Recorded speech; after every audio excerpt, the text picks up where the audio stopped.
I'm in the land of fire and ice, the land of the midnight sun. Welcome to Iceland, and welcome to the Laugavegur trail.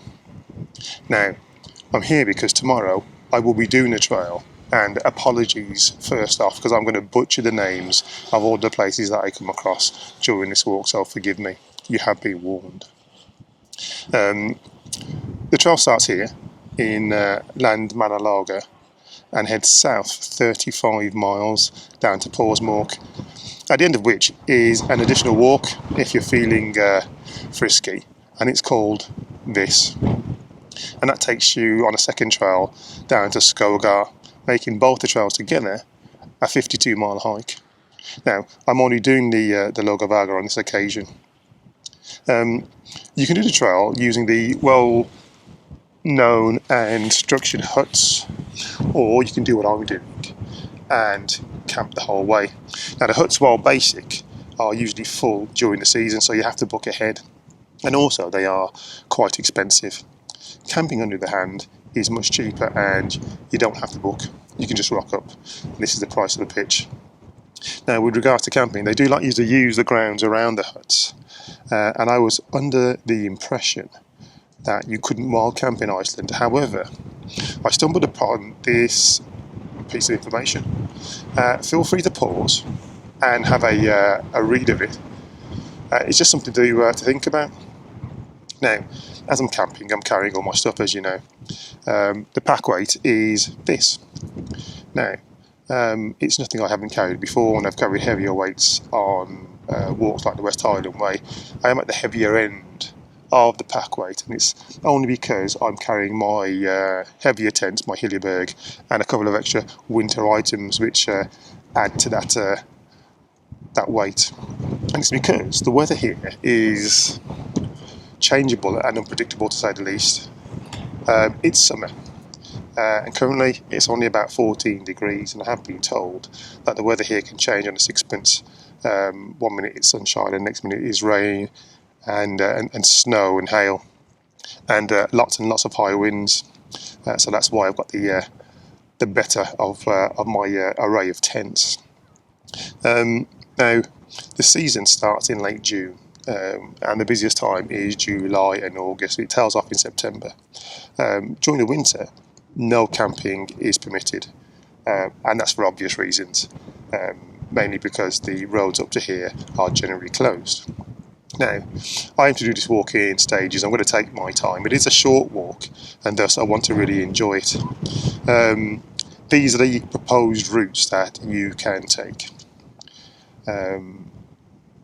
Stage 1 tomorrow takes me from Landmannalaugar to Hrafntinnusker, and that's 7.3 miles. Now, I'm going to go and jump in the thermal, which is just over the way. So I'll get that done, and we'll hit the trail tomorrow.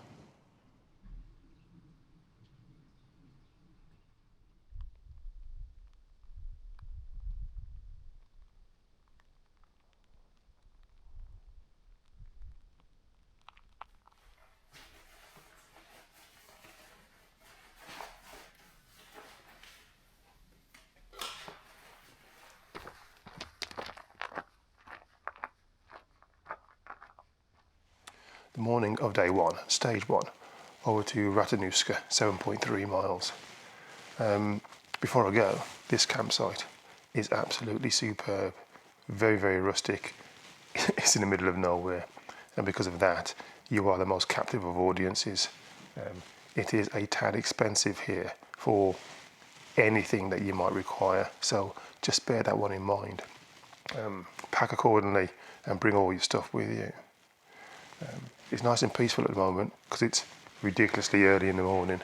I thought I'd get up and tear down camp outside of the earshot of some sleeping campers, bearing in mind that whilst this might be the land of the midnight sun, there were a few people who took great use of that and were a little bit noisy into the early hours of the morning. So just remember, when you come to these group camping places, there is a bit of camp etiquette to adhere to. That said, I'm all torn down in relation to the camp.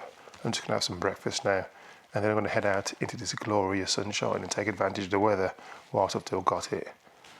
I'll see you shortly.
The end of stage 1, Landmannalaugar, over to here. 7.3 miles. And I did say it was going to be a short one. And to be fair, I've been here almost an hour and a half, possibly a couple of hours by now. A very, very good walk. I'd say it was more of a slog than not, because this is where you gain most, if not all, of your height. But without the hard work, you can't enjoy the pleasurable bits.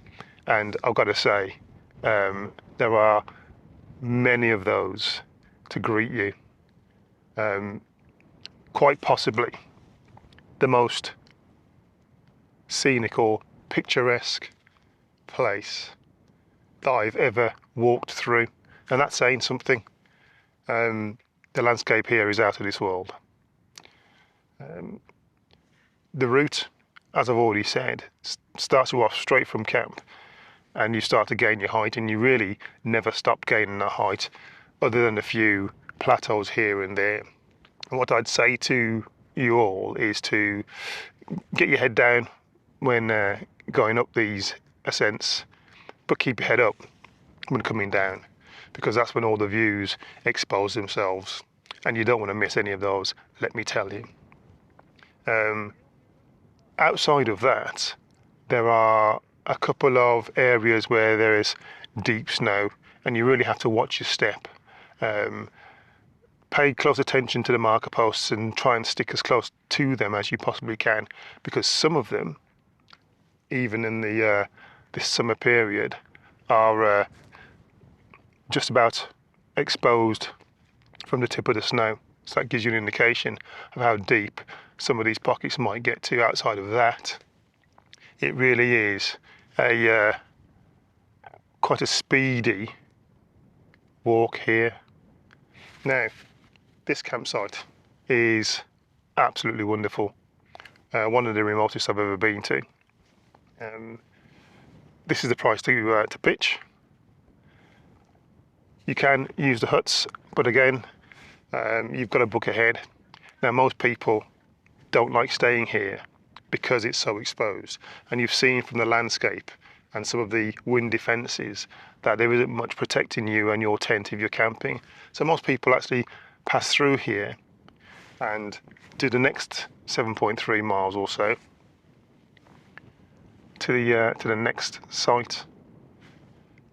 I'm taking it easy, as I've already said, and thus I'm going to pitch up, and all I'm going to do is take in this wonderful vista. I'll see you tomorrow.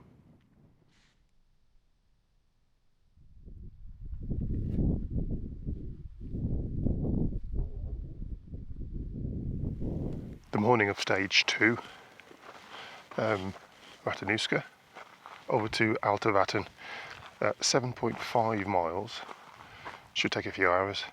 There's an option to trek on from there about an hour and a half to another campsite, of which the name escapes me. If I do that, I can cut down the miles to stage 3 by a little way. So I'll make up my mind once I get there. We stretch time, we stretch life, we stretch time, we stretch life.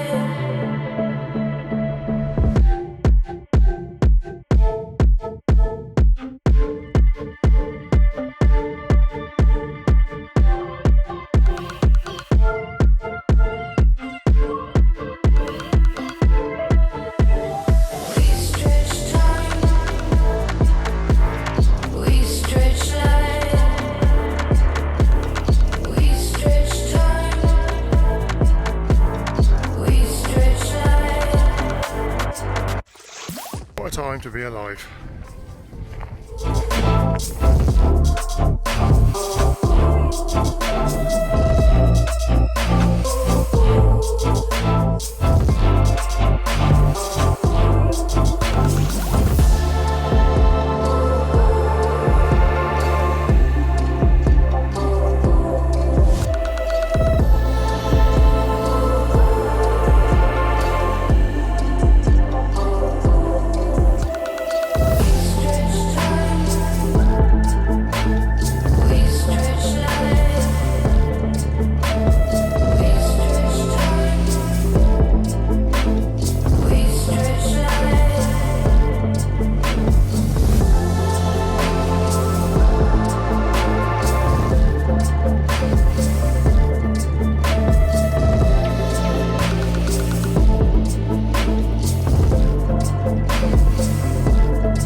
Stage 2 over and done with.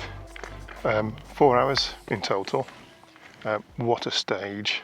Now, I'll go straight into the route, because this is very much an up and down type of affair. You do have to gain a little bit of height, and then you go into what is a basin, caldera I think they call it, and then there's lots of ups and downs. Nothing to really give you any major issues, but every now and again there's a Cotswold Way type of incline, just to keep you interested. Outside of that, there are lots of flat plateaus, so it gives you plenty of opportunity to catch your breath. Now the scenery. Clearly today it was very, very misty, with speckles of rain here and there. However, when the mist did lift, the views were stunning, outstanding, epic. The superlatives just go on and on and on. And in many respects, I think that this stage in glorious weather would top stage one, hands down. An absolute feast for the eyes. But anyway, I'm at Álftavatn. As I said, it only took me 4 hours to get here. It's a bit quiet at the moment because all of the people that were staying here have now packed up and they're hitting the road. I'm not sure whether or not I'm actually going to stay here, because there's another hut which is about an hour and a half's walk down the trail at Hrafntinnusker, and I may well stop there because in a few hours I'm assuming this place is going to be swamped. There's 2 sets of campsites here and a very, very small kitchenette type area, which I believe is the cafe, and apparently it's a king's ransom to eat here.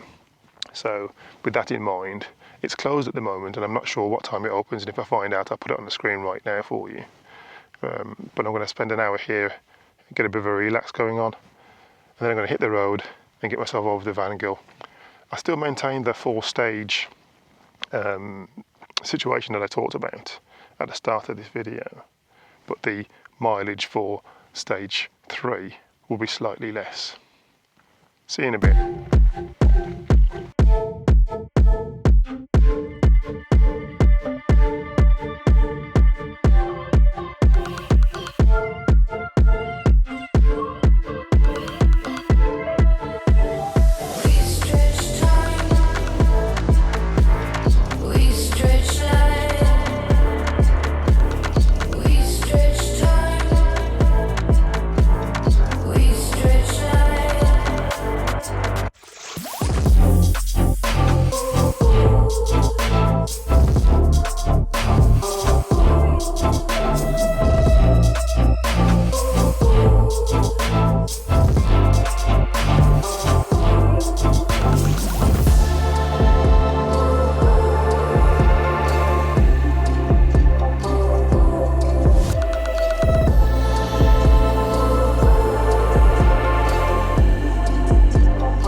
Well, I decided to push on, and I've made it to Hrafntinnusker. Now, I know I'm absolutely butchering the pronunciations, but I did warn you, so apologies.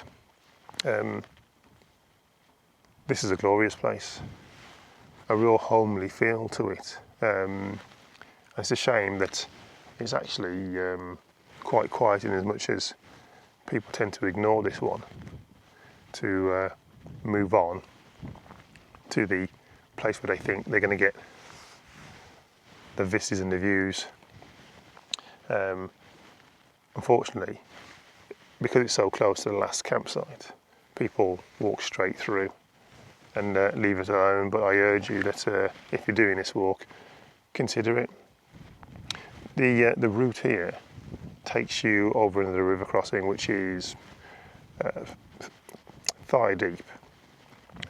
Quite refreshing, enough to wake you up, and there is a little bit more of an up and down feel to this one. Not massive, but it will keep you going until you get here. Campsite is absolutely superb. You can camp wherever you like, and there are two spots, one behind me where I'm camped right now, and there's another one on the entrance to the site down by the stables. It's got showers and toilets and everything that you'd expect here, just no cafe. Coming here just means that stage 3 tomorrow is going to be another short one, no more than about 6 or 7 miles. So now that I'm pitched up, I'm going to get unpacked, get the brews on. Same again tomorrow.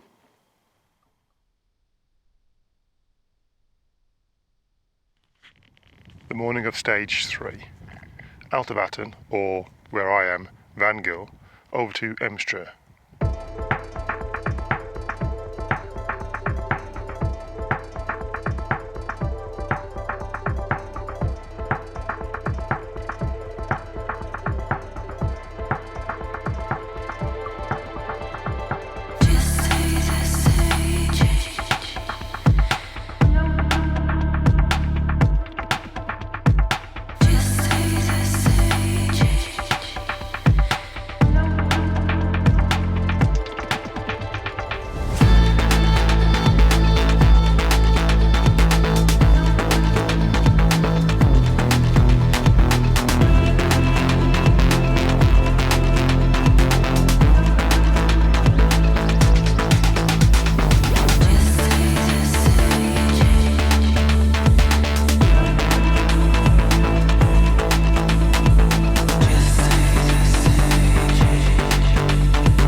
Well, I'm here, Emstrur, the last camping spot before the big finale.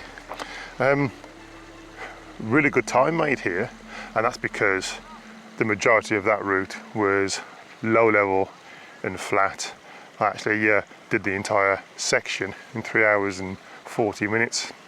And this is what the book says. That said, another day of epicness. You spend the entire stage walking on a massive lava field, really exposed. The weather was nice today, although there was a little bit of a biting wind, which gives you a bit of a chill. And all I can say is, if the weather was howling with rain and really cold and the wind was blowing a gale, that whole section would be exceptionally miserable. So if you're going to do that stage, I would have a real look at the weather and make a decision from there. A couple of river crossings to contend with. The first one was fairly straightforward, and the second one, it's a trousers off game. I didn't film that, unfortunately, but the water came up well above the knees, and the current was really strong. So walking poles, I suggest, is an absolute must. You shouldn't really go across the widest part. There's a raised ridge in the middle of that stream, and that's what you should aim for. Compose yourself when you get there and then complete that river crossing. But outside of that, everything else was absolutely superb. The volcanic peaks, just something but to behold. And in reality, as I said yesterday or the day before, I can't do this place justice. Anyway, I'm at the camp. Pitch price is the same. I'm just going to wait for the last night's crew to set off on their trek, and then I'm going to get the tent up and have a relaxing day. Penultimate day, last trek tomorrow. Good morning. Stage 4, the last stage.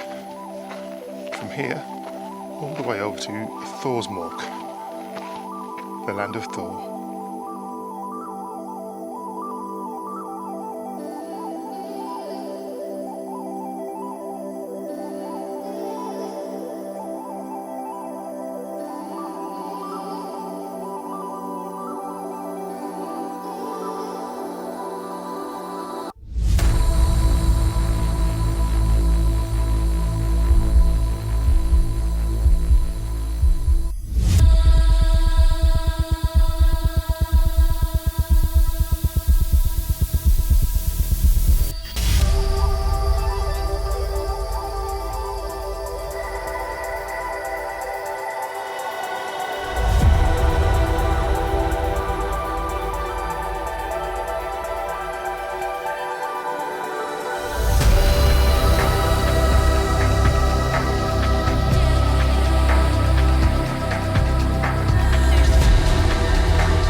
say about the Laugavegur trail that will do it justice?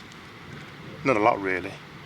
This was an epic, jaw-dropping, humbling foray into the Icelandic wilderness, 35 miles of the most spectacular and majestic scenery I've ever had the pleasure to walk through. I was lucky with the weather. It was sunshine for the entire trek with a little splash of rain and one or two icy blasts of wind, but I'm sure that was a one-off.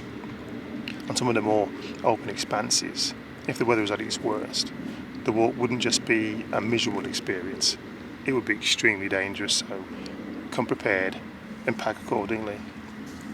It is a short walk, but the terrain will make you think it's longer. It's up and down for the majority of it, so a level of fitness is the call of the day. If you're camping like me, there are a couple of things to bring to your attention. You can get gas at most of the hut shops. I tried to find some bioethanol, but to no avail. The camping shops are open, but on Sundays when I landed, they open on midday, so I missed out. Iceland is extremely expensive, and whilst on the trail, you are the most captive of audiences, so bring either a lot of money or a lot of food. It's your choice. It is a well-marked route, as long as you stay on the path. Stick to the marker posts and don't go off track, and you'll do just fine. Bring a decent battery pack, as you may not find a plug at all along this entire route. Most of them are in the huts and they're off limits to campers. And finally, this is one of the best walks that I've ever done. The scenery here will take your breath away. If you're a walking enthusiast, you cannot leave this off your list. For me, it was a magical experience and a wonderful journey. This adventure is over. On to the next one.